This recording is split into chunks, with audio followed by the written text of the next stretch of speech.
Hi, everyone. This is Michael Misko with Misko Health Law, and we have yet another three-part series for you. Um, some of these topics are a little long to address in 10 minutes, and also it is a way to keep you coming back so that you catch all of this, and I hope you would tune into these videos routinely anyway, but here we go. We're going to talk about um, investigations and record requests. Um, this is an area where we see consistently where providers who are not anticipating ever getting a record request, they get one, and they make some common mistakes that make things a little bit more problematic on the backside. So hopefully, with a little bit of education, we'll get you sorted out, and you won't make those mistakes. So we're going to start with some basic HIPAA considerations in this first video. In the second video, we're going to deal with how you respond to written requests. And in the third video, we're going to talk about law enforcement requests and requests for on-site audits by commercial payers. So that's the structure of what we're going to do. So let's get started with the first part. Now, when you get a record request, the first thing that you have to deal with, I mean, other than hopefully getting being made aware that records have been requested from your practice, and it's something that you should make sure your staff understands that they always have to tell you about it. Not that it's a requirement of law, but it's something that you want to know. Too many times, providers had absolutely no idea their record request was received. The staff decided to air quote handle it on their own and not bother you with it, only to find that they handled it improperly and it compromised, our defense on the backside. So, when you respond to a record request and then an adverse finding comes down, and your response to that is, oh, I didn't know anything about this request and we didn't send the right records, or, we would have sent more because we misunderstood, those become questionable defense strategies. I mean, even though they're legitimate, payers tend to look at you a little weird, like you're not in control of your own practice, because you're not. So we're going to first look at how do we, evaluate these requests to determine, our liability or our obligation to respond.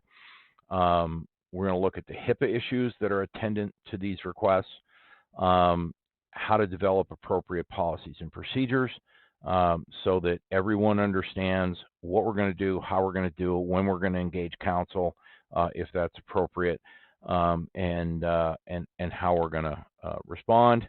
And then hopefully with that information, you'll be able to train your staff so that you don't get caught in a situation where something occurs that you don't handle properly, and it just makes things a little bit more difficult than it should have been.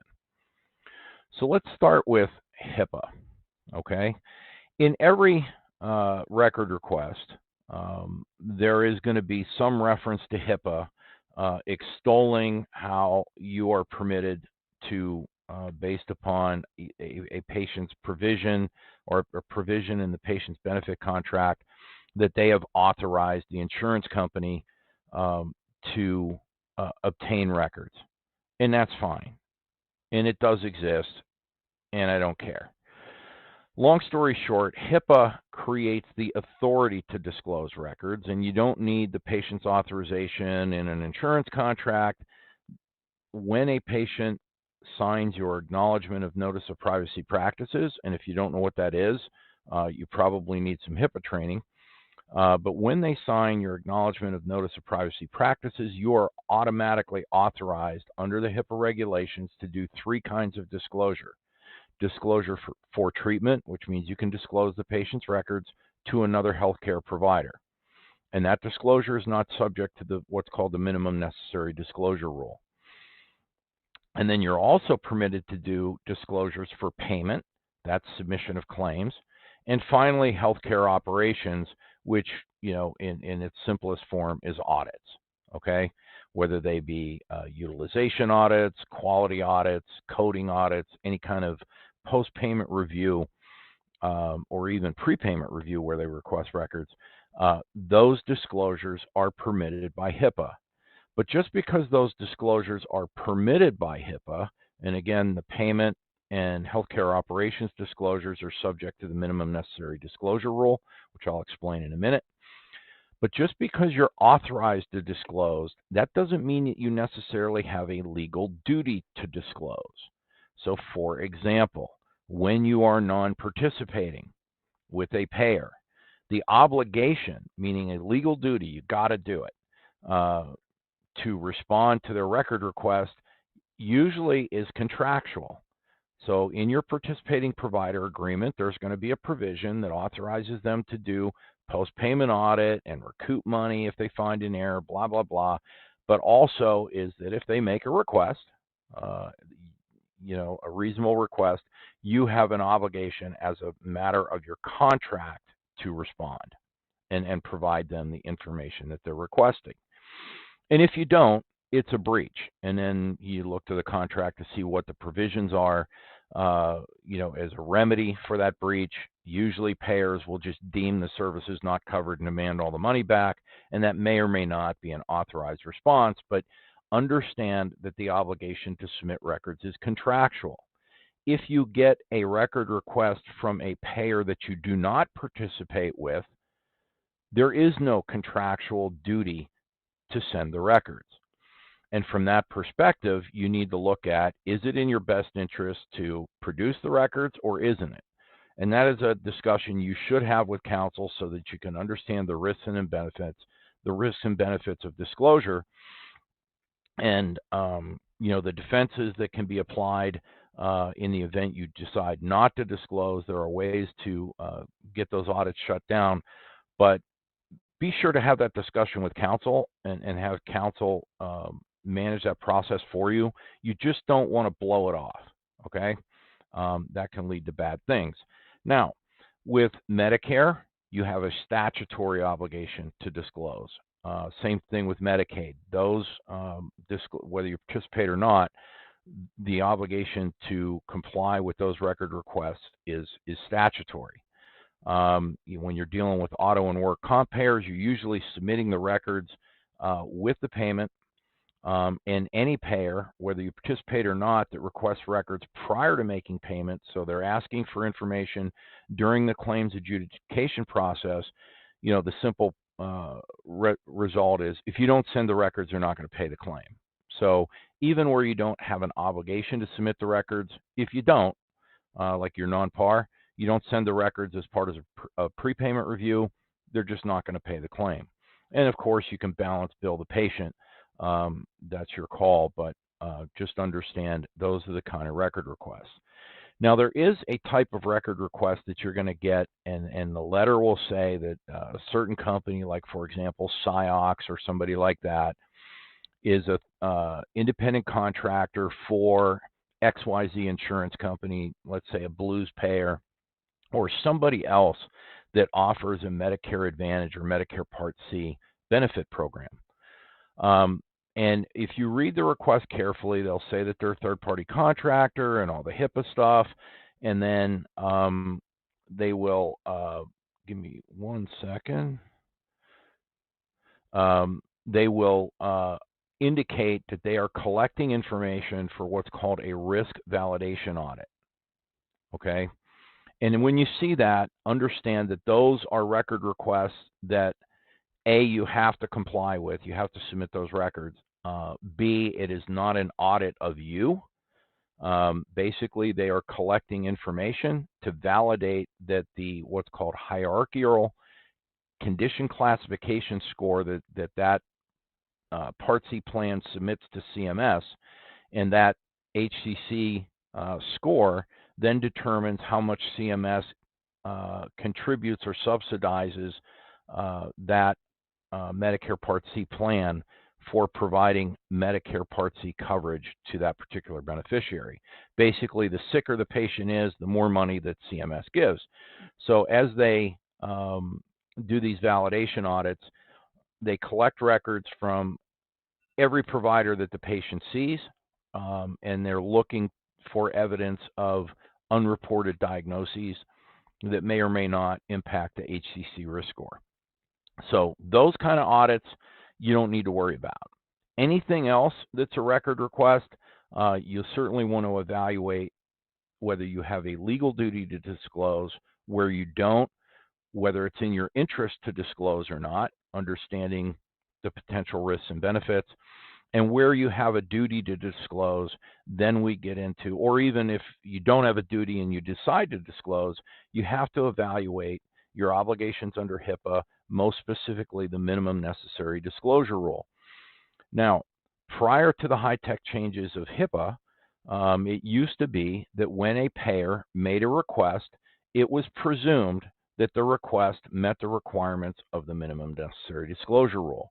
And essentially what that rule means is that when you get a request, whether it's for payment, healthcare operations, or a request pursuant to an authorization, you have to limit the data set or limit the amount of PHI that you disclose to the minimum amount that is necessary for them to achieve the purpose of their request.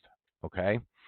Now, to illustrate how this works, let's say, for example, an insurance company got a complaint and a patient said, hey, I got this EOB for a service and I didn't get a service on that date. What would be the minimum necessary disclosure that you would do to demonstrate that the patient was there on that date?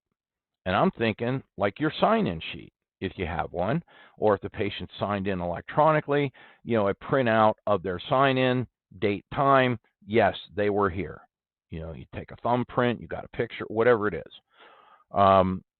So that would be the minimum amount of information that you would need for that purpose to prove that the patient was there.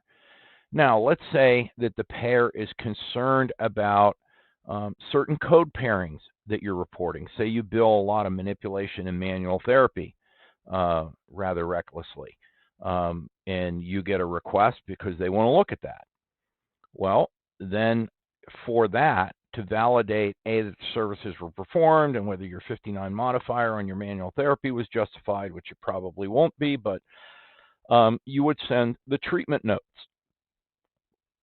for the dates of service that they asked for. Now, let's say they throw medical necessity on the table or something generic like compliance with our policies and procedures. Well, now maybe we need, even though they give you, maybe they select specific dates of service, but now maybe you need to go back and provide the original plan of care, the treatment order, maybe progress evals leading up to the date of service in question, in which case you need to disclose more information than it appears they're asking for in order to meet the purpose of that request. Okay? So where it gets tricky is they don't tell you what they're looking for because they don't want to be hemmed into a particular issue. And payers get really squirrely when you object to their record request because it is not precise enough to allow you to meet your obligations under the minimum necessary disclosure rule. And in that scenario, when you push back, most times payers won't tell you. And then you get into, well, there's provisions in the contract that require compliance with state and federal law. I can't comply with this law, in which the minimum necessary disclosure rule specifically, and therefore you are precluding me from responding to your request, thereby you can't declare a breach. And this gets all, very technical in terms of contract law, but it is an important thing because understand that a knowing disclosure of HIPAA, the fines start at $50,000. So this is something you don't want to mess around with. And oftentimes, while we are trying to work this out, it does give you time, to start gathering records. Now, it doesn't give you time to go redocument. That would be a federal crime. That's not what you're supposed to do. You'd never, ever, ever, in the infiniteness of never, ever, alter the records. But to the extent that we need to produce addendums, to explain certain things with full disclosure that the addendums were created after the fact, and why we're creating them and all of that, while we're working out these HIPAA issues, to the extent that we have a look at the records and identify some potential problems and get those mitigated prior to the actual submission, having that time can be useful.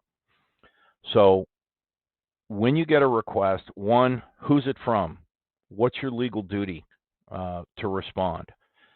Two, are they providing a purpose for the request that allows you to meet your obligations under the minimum necessary disclosure rule in a scenario where you either A, have to comply, or B, don't have to comply but decide to anyway?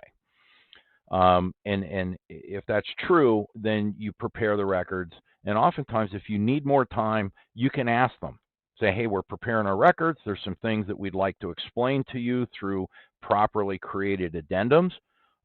And usually they will give you that time. They will not give you 6 months or a year, so you cannot piddle-twit around with this. But you need to allocate resources to get this done quickly.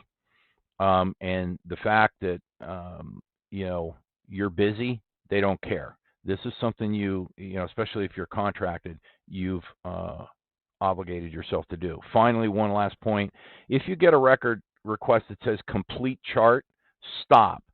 That's absolutely not going to be permitted under HIPAA unless they disclose a purpose that makes that very, very clear. So that's it for this time. Next time, we're going to talk about written requests and how you prepare those records. And then finally, in the third installment, we'll talk about law enforcement. So that's all we have time for today. See you next time.